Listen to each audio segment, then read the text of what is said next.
Good morning, Beacon. Good morning. Welcome to Beacon Unitarian Universalist Congregation and Summit here on the ancestral lands of the Lenape people. Welcome to this community of imperfect people seeking to heal the world as we feed our spirits together. If you're joining us online, please introduce yourself in the chat. My name is Jermaine Kripe. I'm a member of your Lifespan Ministry team. My pronouns are she and her. I'm a plus-size African-American woman wearing a lot of blue today from head to toe, and including my hair. We've got a lot of things happening today, so I'm so happy to see your faces and so many of you. Right after services in Fellowship Hall, we will be having a luncheon with our architect, Louis Cherry, and our landscape architect, Tavis Dockweiler, to learn about key updates on sustainability, anti-racism, and inclusion that we're planning on putting into our building that we're so close to get, well, a couple years out. It's so close, though. Louis gone in a minute. Our Springfield Avenue property. So please join us for lunch and conversation. This morning, before Transgender Awareness Day of Remembrance, we begin our worship with a prayer written by my good friend, the Reverend Sunshine Wolf, who shares the following. We remember those who have been murdered for being who they are, those who face violence on a daily basis, those who've lost loved ones, and those who worry for loved ones.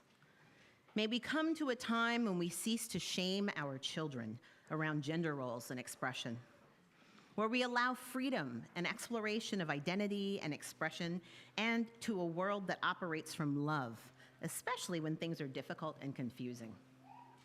May all of us who live with the threat of violence find support, strength, community, hope, and safety. So please take a deep breath, settle in your seats, and set down all that you brought in with you today. This space is welcoming and accepting. We're here to recommit ourselves in covenant. So let us worship together. Welcome to Beacon.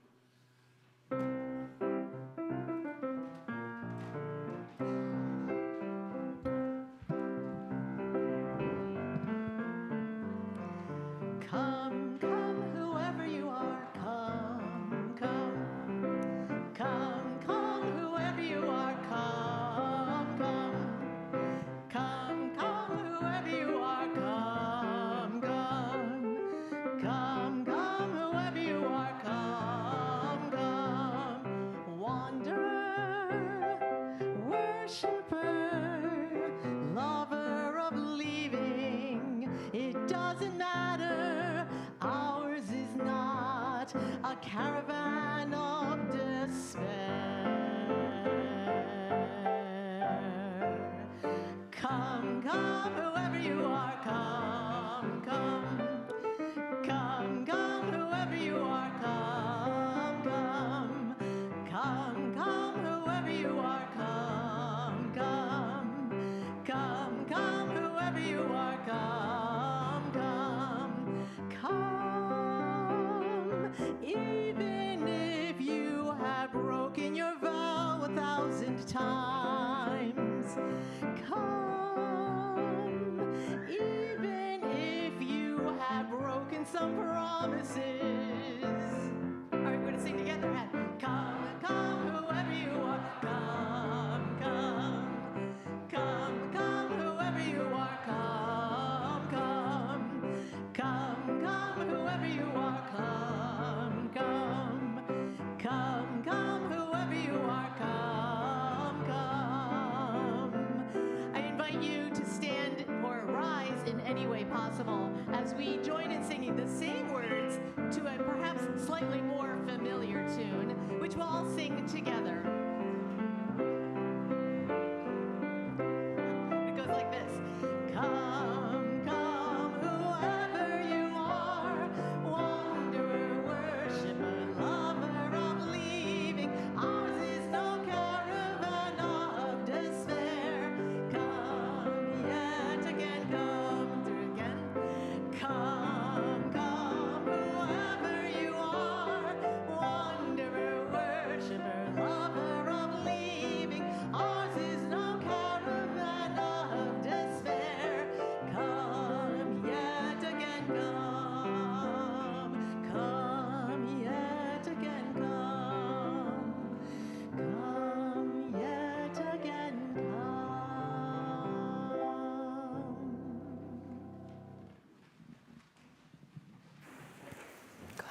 Our call to worship and chalice lighting today was written by Reverend Gretchen Haley. You've been holding your prayers on the tip of your tongue. This praise and longing rising in your heart, the quickening of your breath, this dream you have been holding back. To build the world up with a welcome table that won't quit. Jazz on every corner and water as a given. Without protest or protection, audacious loving of everyone and everything in this world. To call us all beloved. To let everything go in one sweeping release, to give in to grace, to believe the sky is big enough to meet the plains, generous enough to receive every breath, every being, every grief, every broken part, and call it beautiful in all the quiet ways. To say, rest now. The world is fine. You think of this setting aside as a worthy sacrifice. To keep on with your days, your routine, a spell of protection for your heart. To keep the wanting measured, reasonable. Not seeing the way the holding in holds you up too. Keeps us all caught, disconnected, alone in all our unspoken things. For a time, an hour or so, let's try a different idea. Let's try saying all the words, singing all the songs, naming all the names. Let us call this world into being and give voice to a dream so glorious. We give our lives to making it real, starting now. Come, let us worship together.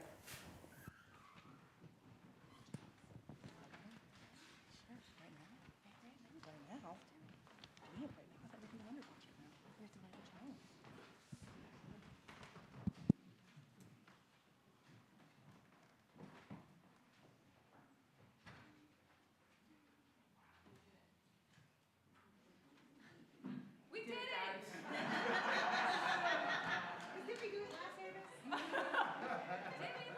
I think we forgot to light it last service. Oh, yeah. Big news, guys. It's Wonderbox Day! So, do we have any kiddos who would like to, wow, that was quick. Would you like to come open our Wonderbox for us? Can we have some traveling music? Give him a sec, he's coming.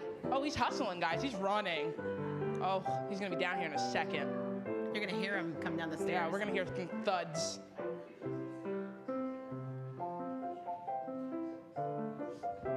Oh, he's running. Oh.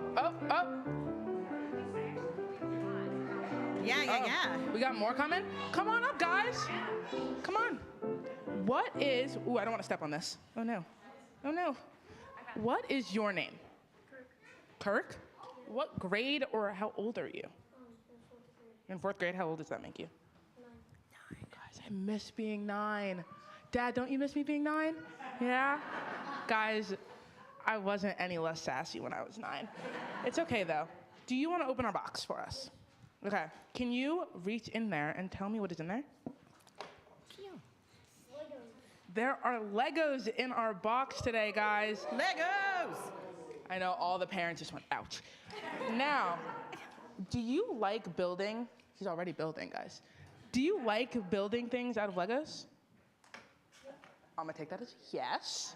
What is your favorite thing to build? I like to build little guns instead of Legos and little pieces.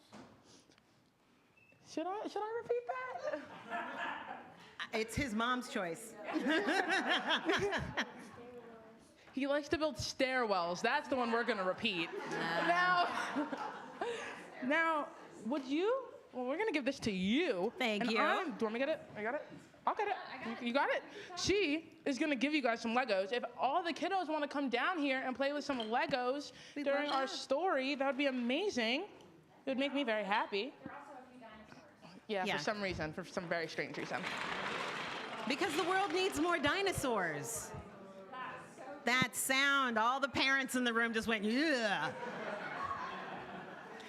In the world of Lego, every individual block can connect to one another, and this ability to connect or stick together is actually got a name. It's called clutch power, and it was discovered by a gentleman named, get this name, Gottfried Kirk Christensen in 1958. And he realized the strength of a simple but effective way of having tubes on the bottom can interlock or connect with studs on the top. They clutch together. And sometimes it's so hard that it's difficult to pry them apart. Yeah, like has anybody actually had two Legos and tried to like pull them apart with your teeth? Yeah, don't do that. That's not good. That's not good. It's not always easy. Isn't that right, architects? I imagine our architects are very good with Legos, are you not? Amazing. The assumptions we make. Well, you have to find the right pieces, right? And finding the right pieces, it takes careful time and attention. You've got to sift through the bins to find all the pieces that you want, that you need, in order to make that image that's in your head actually become real. And in that sifting, you have to get through the pieces that the dog chewed or that you kicked in the corner because you stepped on it with your bare foot. Yeah, no, ow. Yeah. I'm not sure that metaphor works. Let's, or that, just that image with this Yeah. metaphor works, Jermaine. Okay. Okay, we'll put the dog chewed ones aside, or the side. ones we stepped on. Because do you all know that moment when you start out a Lego design? When it comes in the box and all of the Legos are in tiny plastic pieces of, Baggies. Bags, that's right, bags. And there's a manual that tells you what to do, how everything is supposed to fit together, one at a time. But eventually, they all end up in one bin together that you just have to dump, right? That's right. And you have to deal with the pieces. You have to find the right ones. And sometimes finding them takes patience and flexibility. So maybe you don't find the exact piece that's going to go where it's supposed to, but this one will still work fine. And so we adjust. And sometimes what we make is even better than what we originally planned. That's exactly right, Jermaine. And this is what Legos have to teach us about life.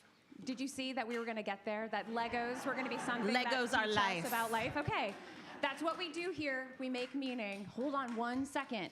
Some ideas will connect, and other ideas just won't. And man, it's hard when they don't, but you just got to let it go. Some ideas need to be changed, but just like with Legos, we need to keep what?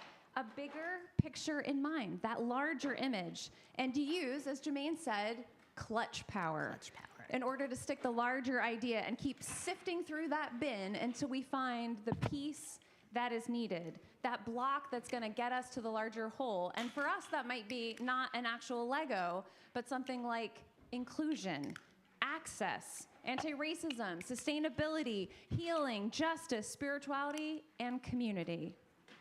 Clutch power, people. Let's remember that idea that our people and we trust the process. One singular block at a time. Here ends our time for all ages. Now it's time for the Legos of the day. Clean up on aisle 3. Don't forget the dinosaurs. There might be more Legos for your job.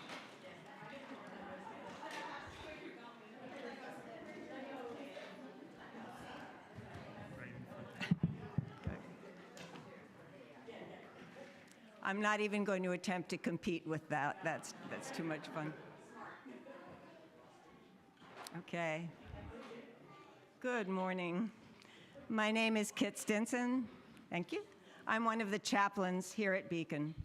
Chaplains extend the spiritual care of our community through calls and visits, deep listening, and compassionate companionship. Chaplains also lead shared rituals, including the community candle lighting. Together, we light candles of joy, sorrow, and gratitude. Today, we light a memorial candle for a longtime Beacon member, Peg Felix, who passed away recently. Peg was a member of this congregation for several decades. We light a candle of joy in honor of Dr. Tuli Patel's mother, who is celebrating her 90th birthday. And the celebration is especially joyous because Tuli is able to be in India for the occasion. Finally, as we come into this season of holidays where food is often the star of the show, we light a candle of support for everyone who experiences food insecurity as a painful daily reality. And for those of us who are fortunate enough not to have to worry about where our next meal is coming from, we also see this candle as a reminder that there are many things we can do to help ease the suffering of our friends, neighbors, and strangers, preparing and sharing meals, donating to food banks, and getting involved in programs like Summit Warm Hearts and Neighborhood Beacon. For all these things and so much more, I invite you to come forward now and light a candle here in our sanctuary or wherever you are.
invite you to remain seated while we sing this next song, which is number 1032.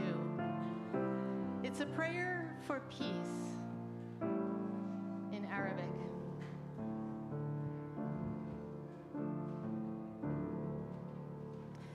دعونا نعيش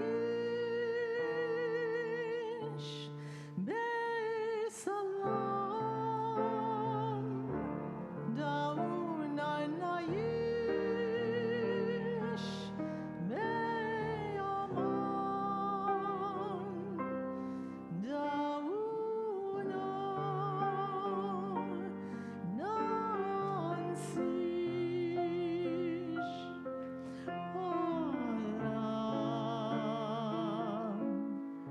دعونا نموت بسلام دعونا نعيش بسلام دعونا نعيش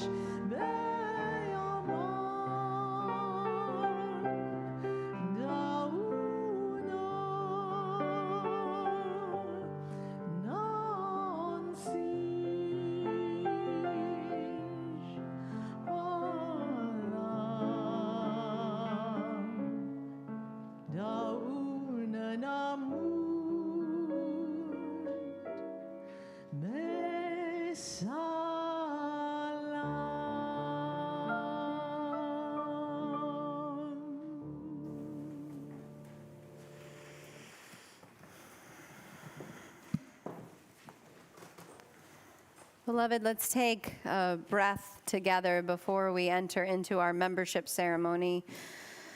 Just holding our sung prayer for peace.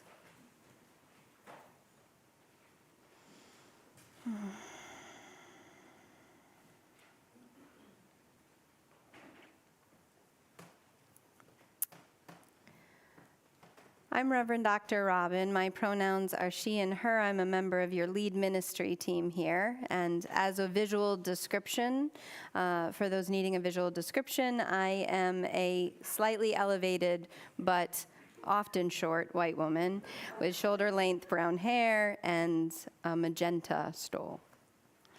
I want to welcome forward some members of our Connect team, which is the team that helps welcome visitors, ensure new members and friends are able to get connected, and strengthen the connections among longtime members and friends. So Chris and Rahul, if you join me up here, and Chris, we have two Chris's.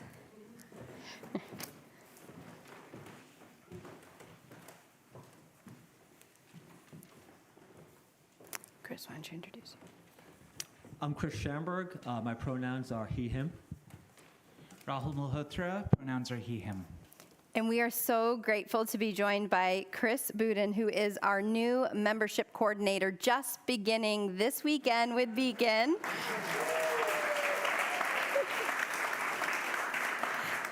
So welcome, Chris. We are so grateful to have you here. Chris is also a member of the Montclair congregation, and no worries, Montclair, we love you. Chris will stay a member of the Montclair congregation while being the membership coordinator here. Today we begin by recognizing our members who have been part of the Beacon community for 30 years this year. We honor your commitment, your long-haul wisdom, your ability to navigate transition while holding to vision.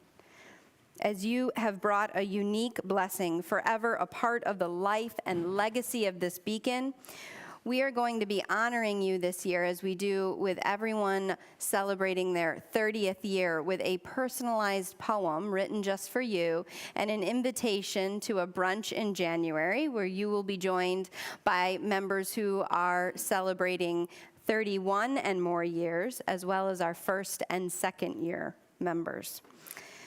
We invite you, if you are here in our sanctuary, to rise as you're able when we call your name. And if you're joining us online, to say hello, maybe drop a heart emoji in the chat. Badhora and Varki Chaco.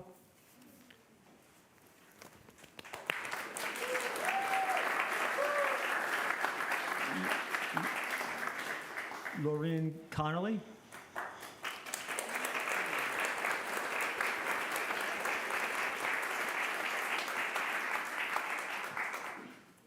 Grace and John Millspow.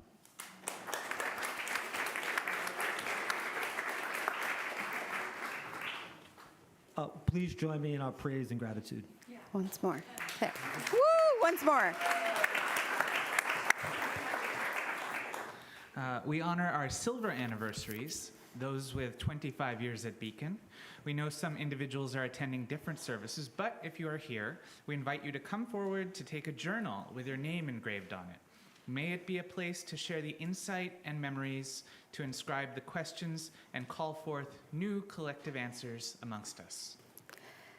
We call forth Candace and Jamie Chaliff.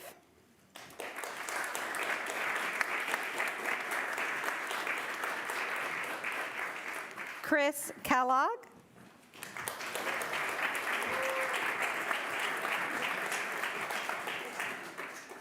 Colette and Joe Parsons.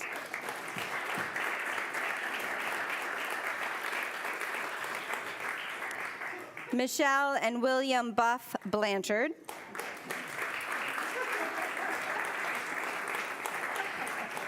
Doris Berman and Cliff Heisler. Louise Frankel. And Jeff Horowitz and Liz Templin.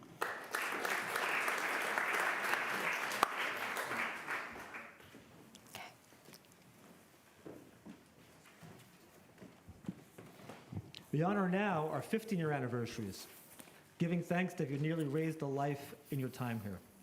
You've brought your gifts, shared your story, connected to others, and you're woven into the fabric of our congregation. You've left an imprint here, an impression. And we wish to honor that with the gift of a print of this place made by Beacon member Janet Roberts. As we call your name, please come forward to receive your gift. Nancy Anderson and Patrick Wilkinson.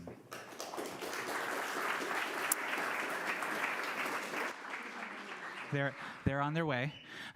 Karen Jackson, who is with us virtually. We can clap for her here. Sarah Kirsch.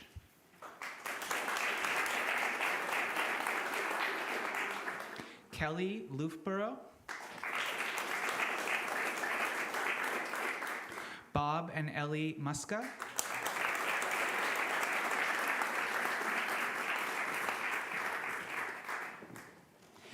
Michael and Stephanie Zarek.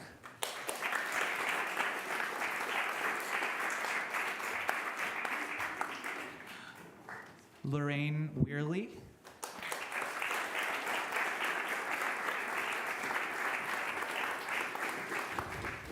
And one more time, please join me in our praise and gratitude.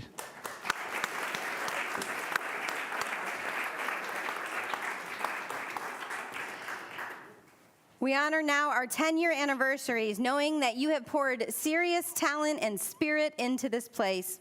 And perhaps as you approach a decade, you too are needing just a bit of fuel. And so we are going to be gifting you a Beacon mug. May it be a worthy vessel to fuel your path in the years ahead. Trevor Dolier Leeds.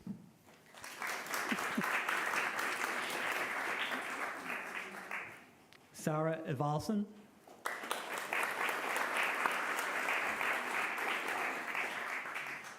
Meg Kimberlin.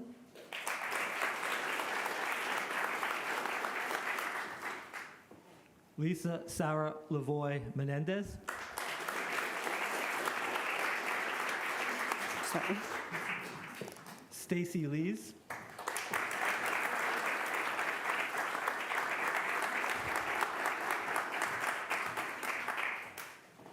Suzanne Pollock.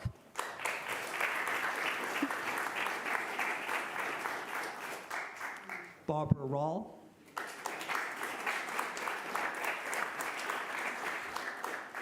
Jennifer Scarda McCann.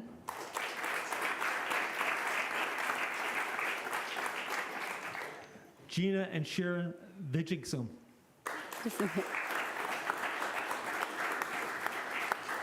And I know I saw Suzanne on her way down, so we'll just Yeah. give her a moment.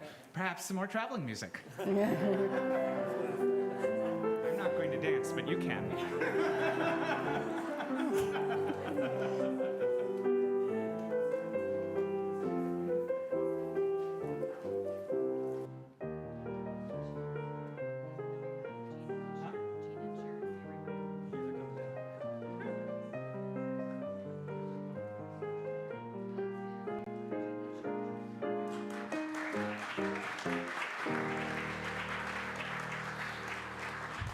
And Gina and Sharon as well.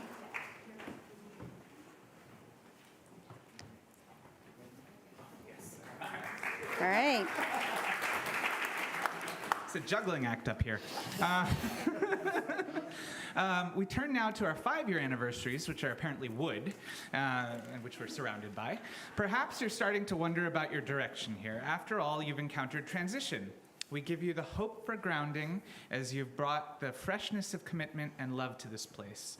These keychains contain the coordinates to 695 Springfield. They really do, I checked. The site of our new sanctuary. May they always call you back to your spiritual home. Marcy Beidel and Nancy Skinner, would you come forward?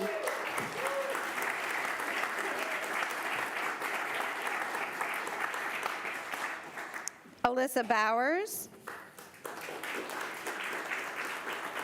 Lee Cornwell. Heather Craven. Anna Davies.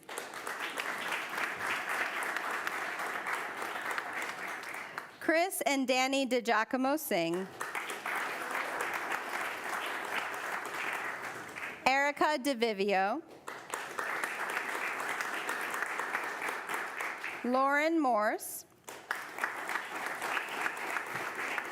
Carrie and Jeff Muir. Kendall Morano. Missy Rogers.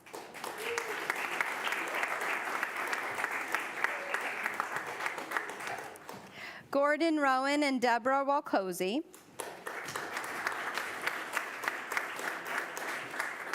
Scott Schnipper. Nancy Seuss and Suzanne Wilcox. Chris Schamberg. And Charlene Walker.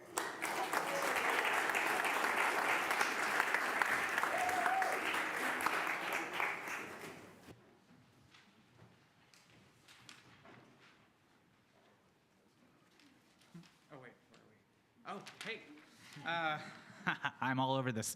We turn to our first years, and I'm going to take some privilege and call it the Lego anniversary. We've joined this congregation coming through COVID at the edge of a big move. We remind everyone of the power and hope of Unitarian Universalism and the call to be a beacon. May these chalices help to remind us to take our UUism with us out into the world and to continue to shine the light of our beacon. Jessica Bartlett.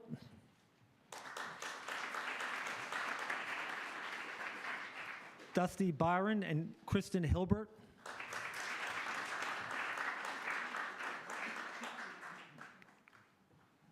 Rhoda Klimenhaga.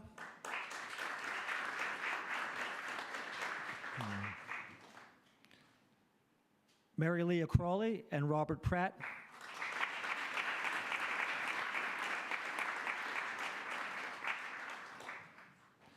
Michelle Edenhoven.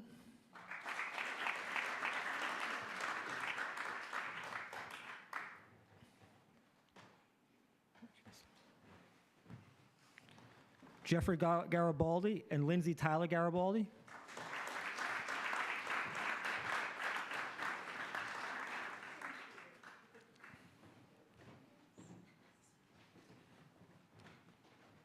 Betty Leone.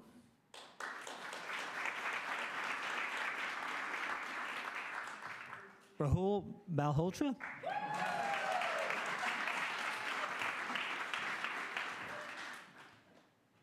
Hannah and James Picarello.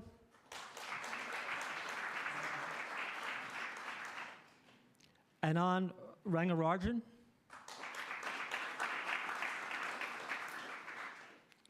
And Rosemary Wright.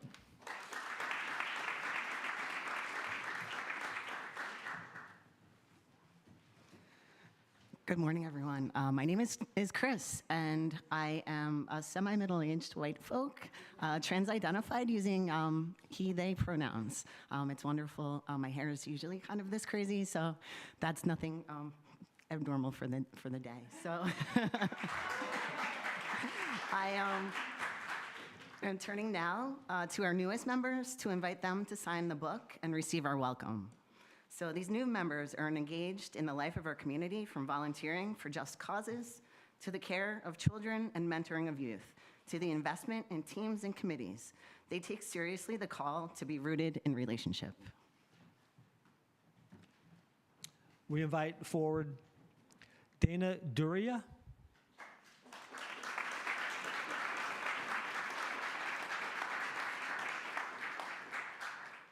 Karen Harris.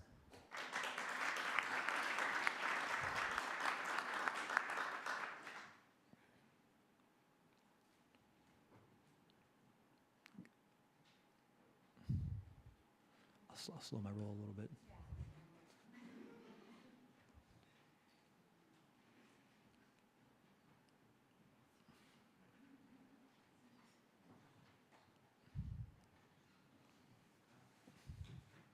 Right, let's give an extra drum roll to the, to the folks in front of us. Kathleen Leistekrow.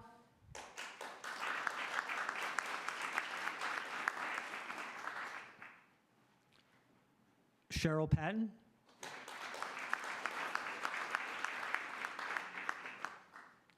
And Kathy Weldy.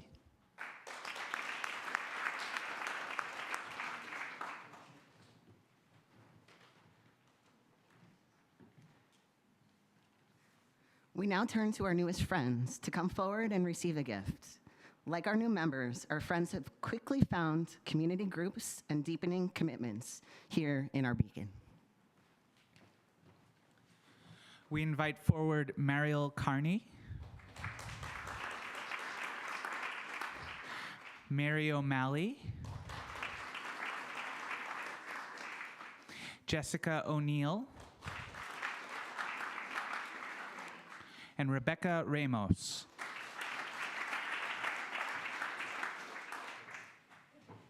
Together, we're going to join in an affirmation beacon, and it is our mission statement to be radically inclusive, to feed the human spirit, and heal the world. So we're going to try that together. We welcome you, our newest members and friends, as we seek together to be radically inclusive, to feed the human spirit, and to heal the world. Together, indeed, may we be a beacon. Would you share your praise and joy one more time?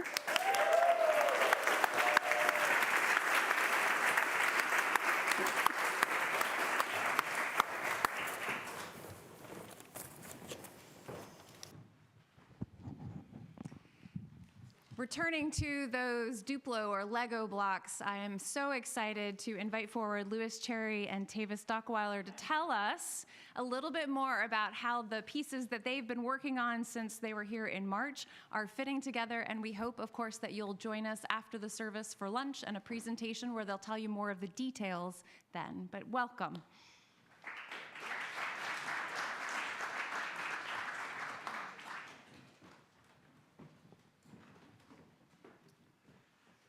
Hello, it's great to be back here with you and to participate and really feel the energy and the love and enthusiasm that this community has. I'm really grateful to get to work with you. And we were here in March presenting really the first version of the schematic design, and we got a lot of feedback. And we're here back again a few months later, and we have been taking, our commitment is to create a facility that embodies and supports your mission of radical inclusivity, of feeding the human spirit, and healing the world. And we really take, that the facility can directly address those and I think really meaningfully support those missions. Some of the things we've been working on are inclusivity. And so we're looking at how to create a structure in the contract that we can engage the global majority as much as possible in the craftspeople and the subcontractors and all the different players who have to come together to make this happen. And we will be working with a construction manager or advisor to help create a structure to make that happen.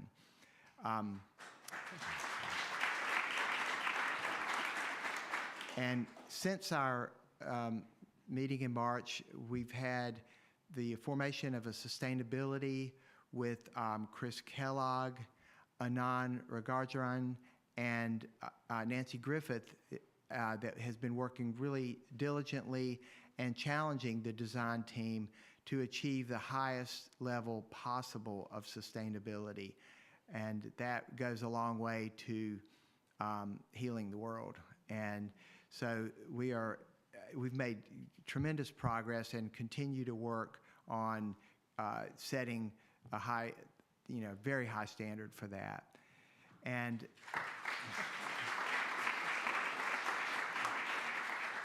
I will hand it to Tavis to talk about some of the site developments. So on the site side, we of course continue to weave in the story of the land and the healing of the land and thinking about the future of the land, and we'll talk more about that downstairs. And we've also been working very hard to make sure that inclusivity for any bodily motion is addressed. We listened to the desire for a drop-off to make sure the turnaround really worked for you. There's been a move of the labyrinth to a more central location, and we'll get into the details of all of that. So I hope you'll join us downstairs to hear more and to see how the plan is really coming to life.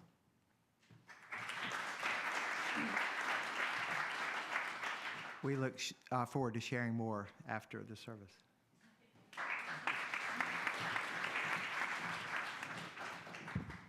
Now I want to invite forward Beacon leader Roger Anderson to share a few words with us. Thank you, Robin. Thank you, Louis and Tavis.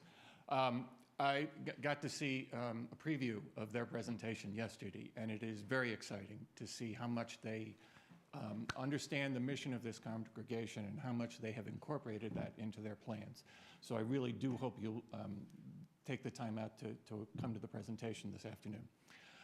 Erica Malinowski and I have the honor of chairing the Capital Campaign, which is charged with raising some of the resources necessary to put this dream into fruition. We were called to this position by Emily, and thank you very much, Emily. And Emily has been an integral part, almost the guiding spirit of our work ever since we started this. We couldn't have done it without Emily. Now, Emily won't be a daily part of our project going forward, but her spirit, her dream, her vision will always live in our new project. And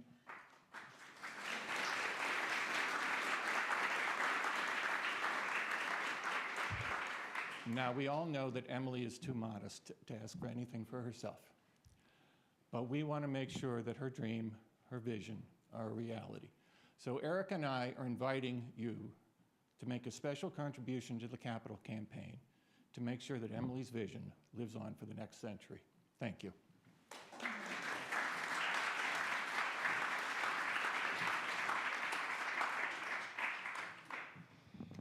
Y'all are in a clappy mood today, I can tell. I can tell. Yeah.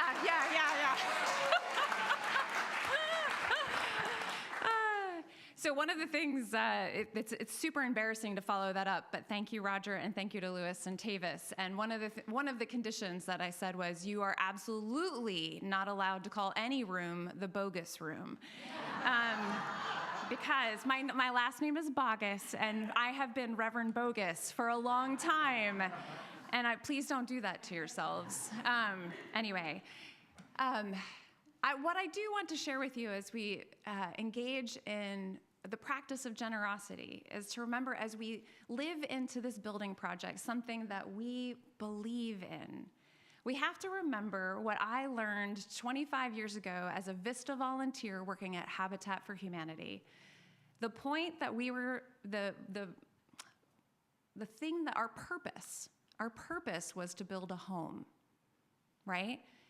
And so lots of times we could get lost in the fact that we built things, but the purpose was for it to be a home. And what that family who would live in that home, how they would create a home out of that, what they would do, the memories they would make. And that is what we are doing with this new home. We are going to live out our mission in ways that we had not even seen coming. That is that clutch power. We will see how this building allows us to be more of our mission than ever before. Because what matters is the mission and the ministry that we do together. And so now I invite you into the generous practice of funding our mission, of radical inclusion, of feeding the human spirit, and healing the world. Our morning offering will now be given and so gratefully received.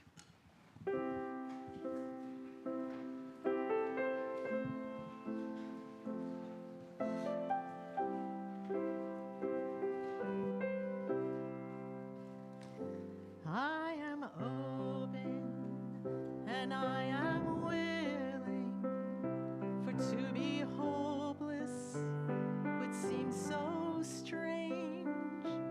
It dishonors those who go before us, so lift me up to the light of change. There is a hurt in my family, and there is sorrow in my town. There is a panic across all the nation, and there is wailing the whole world round. But I am open and I am willing, for to be hopeless would seem so strange. It dishonors those who go before us, so lift me up in the light of change. May the children see more clearly, and may the elders be more wise. May the winds of change caress us, even though it burns our eyes. But I am open and I am willing, for to be hopeless would seem so strange. It dishonors those who go before us, so lift me up in the light of change. Give me a mighty yoke to hold my confusion, and give me a desert to hold my fears. Give me a sunset to hold my wonder. Give me an ocean to hold my tears. But I am open and I am willing, for to be hopeless would seem so strange. It dishonors those who come before us, so lift me up to the light of change.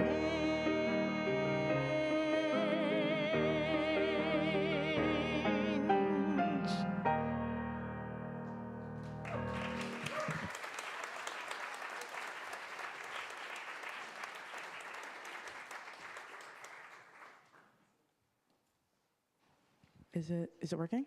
Gorgeous as always, Misha. Thank you. Hello, beloved, once again. Our reading today is titled On the Brink by Reverend Leslie Takahashi.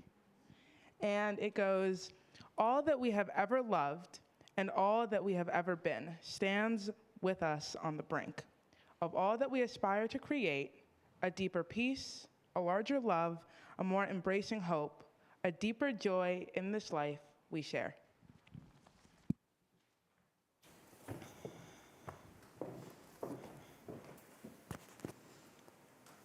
Checking that my mic's on for preaching and off for singing. Very important distinguishment. Can I share a story with you, beloved? How are you doing? Are you okay? Breathing? You're clapping. You're clapping again. I walked into that one. I did. All right. You set me up. Thank you, Emily.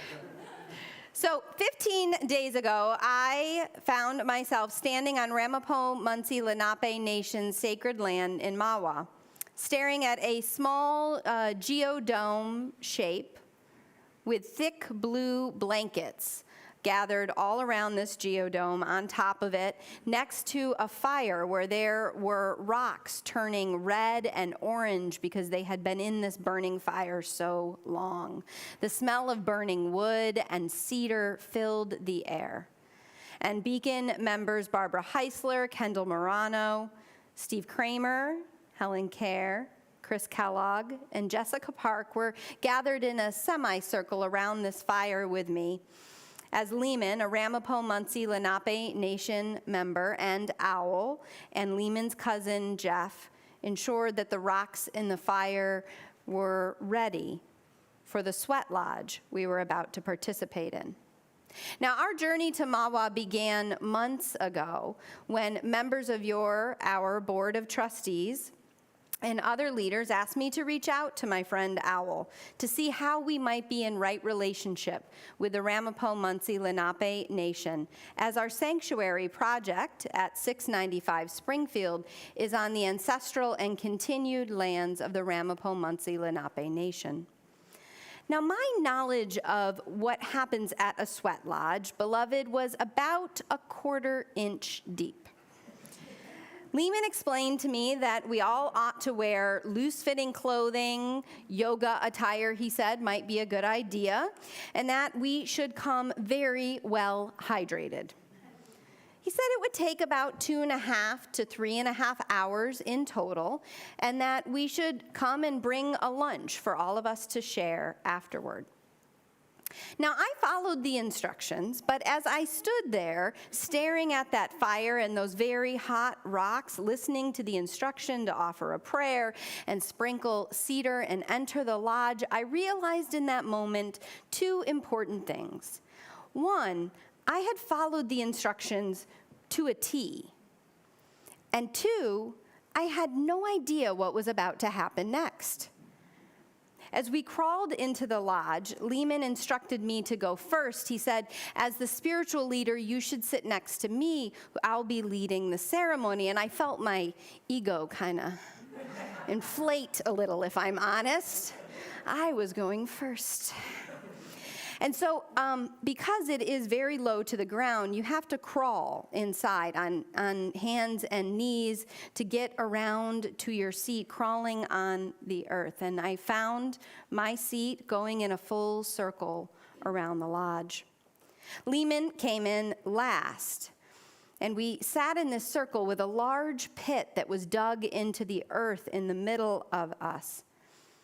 And Lehman explained that this lodge was like a womb, and the line connecting the lodge to the fire was like an umbilical cord. And the experience that we were going to have would change us, and we would come out of the lodge reborn in a way. He also said that it would get very hot, and that if it got too hot, we should remember to put our hands on the earth, which was going to be cool, and if it got really too hot, to kind of get as low as you could. Now, I don't know what I was expecting to come next, but it certainly wasn't for Lehman to close the flap of the lodge, suddenly putting us in complete and utter darkness. This was followed by water being poured on the rocks, which had been taken out of the fire and put into the pit. And suddenly there was a sizzling, and a cloud of steam hit my face with the smell of cedar. And somewhere between the pitch darkness, the hot steam in my face, and Lehman beginning to chant loudly next to me, because after all, I was the spiritual leader next to the leader of the ceremony, something happened, and I began to have what I can only explain as a panic attack. Total and utter fear inhabited my body. My ears were ringing. I couldn't hear what anyone was saying, and all I could think about was how to get out of that lodge. As I started to panic, I had this image of myself crawling my way and clawing like an animal at the fabric until I found the door, and then in my yoga pants running off into the wilderness of Mawa, leaving behind all of these beloved Beacon members, never to be seen in ministry again. It was then that my ego deflated. And despite the strongest urge to run away that I've ever experienced in my life, I remembered somehow Lehman's words, and I grabbed a hold of that cool earth and got down low like I was grabbing at the hands of the goddess herself. And somehow, every bit of fear ran out of that lodge, and blessedly, the rest of me stayed. I could hear suddenly through the pounding in my ears the earth herself stay. And I said yes. We continued with 4 rounds of more rocks coming into the lodge, more water being poured on the rocks, more cedar to bless the rocks. We were invited to pray for ourselves, to pray for our community, to set forth our intention, and to sing the songs of our people. And somehow, though we couldn't see a hand in front of our face, we found the words and the tunes to songs we've sung in this very place. By the end, when the door finally opened, I didn't want to leave. But it was time to go back into the world, to return here with you, to carry the messages we received, and to move, in the words of Reverend Leslie Takahashi, from the brink, from the listening to the moment of clarity. As Reverend Leslie Takahashi says, all that we have ever loved, all that we have ever been, stands with us on the brink. And aren't we beloved on the brink globally, nationally, locally, congregationally? Just a week ago, I was at the Union County Interfaith Day of Prayer, where Dr. Rashid of the Islamic Center of Union County shared that he had just recently called his mother in Gaza as she was readying for bed. Only a few hours later, he received a call from his brother in Gaza, saying that their mother's apartment had been bombed and that she had been killed. How could this be, he said. I just spoke with her. The tension in that day of prayer was palpable, and I felt for our Muslim and our Jewish leaders gathered with so many eyes darting between them in this small Catholic church in Elizabeth, New Jersey, where the doors were left open and all of the fall leaves just blew down the center aisle. There we were on the brink. After the service, Rabbi Joel Abraham of Temple Shalom in Scotch Plains walked up to Dr. Rashid, who was standing beside me, I'm so sorry about your mother. We are so very human and learning an impossible lesson. And in a compassion I could not have imagined, Dr. Rashid turned and said, so many mothers, all of our mothers. That is when he took Rabbi Abraham's extended hand, and we just stood there together for a long time. In that moment, we learned from the pain of two beloveds that there is a deeper yes possible, even on the brink. On the brink, not only maybe of ruin or peril, but also of all that we have ever aspired to create. Last Sunday, Beacon member Marty Rothfelder called me after sending an email. The email said, I know you're busy, but could we consider opening the sanctuary room? The International Rescue Committee has many people to settle into apartments who are refugees, and the apartments aren't ready. Could we open up the sanctuary space just for a week or two? And if I'm honest, I thought of all the work before me, and with December looming, I thought, how could we? There was so much to do. And then I thought, what is the matter with you, Robin? We say yes. Of course, we say yes. And I called Dr. Tooley, who said, the first thing that she said to me when I asked her was, I'm so glad we have the room. And so on Tuesday night, I had a meal that I didn't prepare, thank you, Marty, with new friends, Fernanda and William, who were here at our first service. They were sitting over there where Lindsay is now. And we are saying yes together. We've called upon Beacon members who, without hesitation, said, I'll bring a meal, let me help run to the grocery store, I'm fluent in Spanish, how can I be of help? Gloria Steinem wisely counsels that optimism is merely a form of planning. I like that. We are on the brink in so many ways, but perhaps optimism, planning for a better world beyond this moment, is exactly what we need to do now. For the world that is emerging and exists alongside the despair, to remember to take hands to earth and say yes. On the brink of a deeper peace, a larger love, a more embracing hope, a deeper joy in this life we share. And what of us here in this place where we have gathered for more than a century? I mean, not you individually, but generationally, so to speak.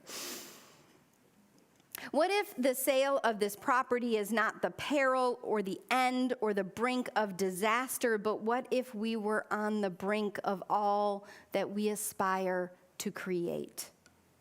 A more inclusive place where everyone of every physical ability can come into our Beacon pulpit and share with us their teaching, where stairs are not a barrier for wisdom to be shared, where our elders can still access this space with ease and not only have to join us online every now and then, but could physically be with us.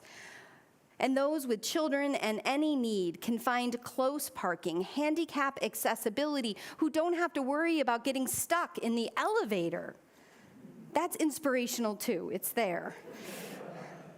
Where all spiritualities, races, and cultures could come into a sanctuary and not only feel welcomed, which says, okay, come in, we have a seat just like this for you, you can take it if you like, but no, included, radically included, as we say in our mission statement, a place that is sustainable for the earth and our impact, one that creates energy and is sourced such that in a crisis, and there are going to be greater storms coming in this climate crisis, crisis, a place that could be a literal sanctuary, a shelter for people in the storm, a place that is deepening our commitment to anti-racism, built by contractors of the global majority, utilized in right relationship with community partners, telling the tales of our history, land upon land of the continued peoples there, an opening with intention to Black-led, global majority-led organizations, not governed or sanctioned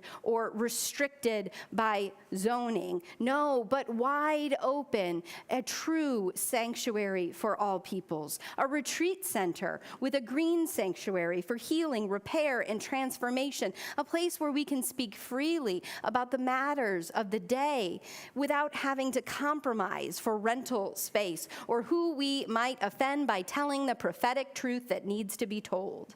A place that will live stream out and be heard around the world, where we're not patching wires together after a rainstorm the night before. A place where we're embodying our values and creating greater access in technology to hear, to see, to join into the message. What if we were on the brink of all that we aspire to create? A deeper peace, a larger love, a more embracing hope, a deeper joy in this life we share. And what if that brink was not a cliff you teetered on alone, but a threshold where you were companioned in community to cross it together? What if we took our hands and the hands of the earth and the hands of spiritual ancestors and the hands of the continued peoples of this land, the Ramapo Munsee Lenape Nation, and the hands of 7 generations from this day, and together we moved past the brink to a deeper peace, a larger love, a more embracing hope, and a deeper joy in this life than we ever dared to imagine? What if instead of peril and pain and anguish and despair, just on the other side, the greater hope, the greater peace, the greater love, the deeper joy was our commitment and our call? And what if our answer was yes? What if our answer was yes? Across 30 years and 25 years and 15 years and 10 years and 5 and 1 and just a few months, what if our answer was yes? Rahul, what if our answer was yes? Sounds good. Yeah? You in? Betsy and Dan, what if our answer was yes? Kimi, what if our answer was yes? Kathy? What if our answer was yes? What if this brink was a threshold? What if we did this together? What if we were a beacon? Yes? Yes.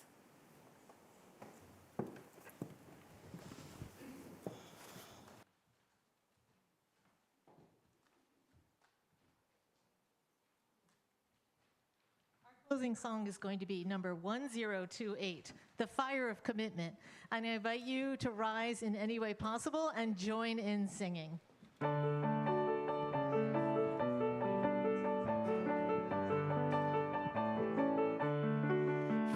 the light of days remembered burns a beacon bright and clear, guiding hands and hearts and spirits into faith set free from fear.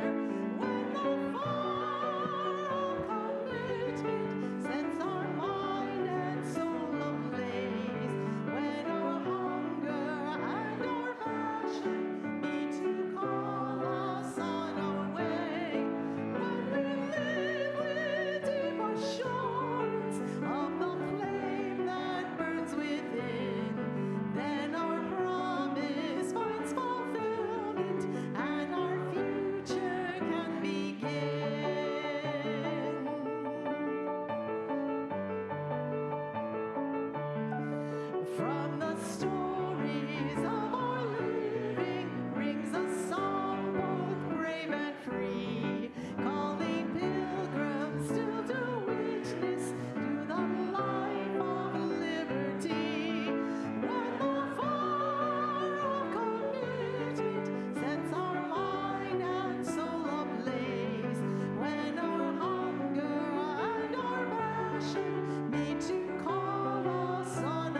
From the dreams of youthful vision comes a new prophetic voice, which demands a deeper justice built by our courageous choice.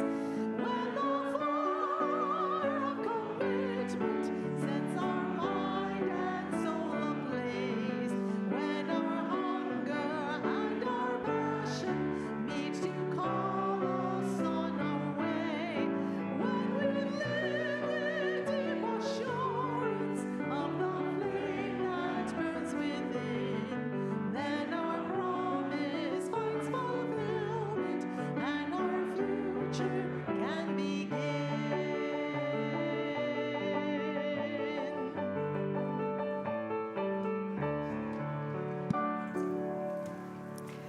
I invite you to take hands for our closing benediction, which is a responsive benediction, although I don't think we need to practice. Your response is yes, which you seem to have down.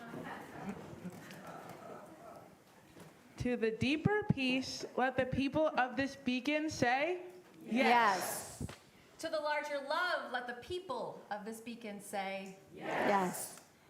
And for all the days we are given, may the beloved people of this beacon and the one to come say yes. Yes. May the deeper joy and the living faith and yes, the growing light be yours as together we will be in our world a beacon. Yes.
Circle round for freedom, circle round for peace, for all of us imprisoned, circle for release, circle for the planet, circle for each soul, for the children of our children, keep the circle whole.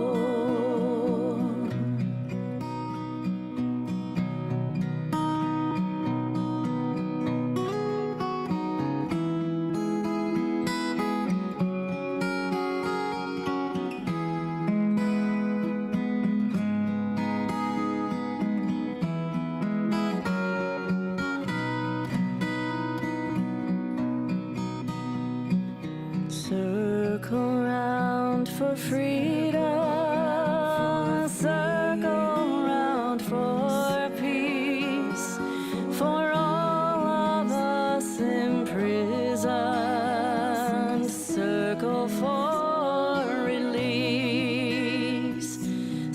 Circle for the planet, circle for each soul, for the children of our children.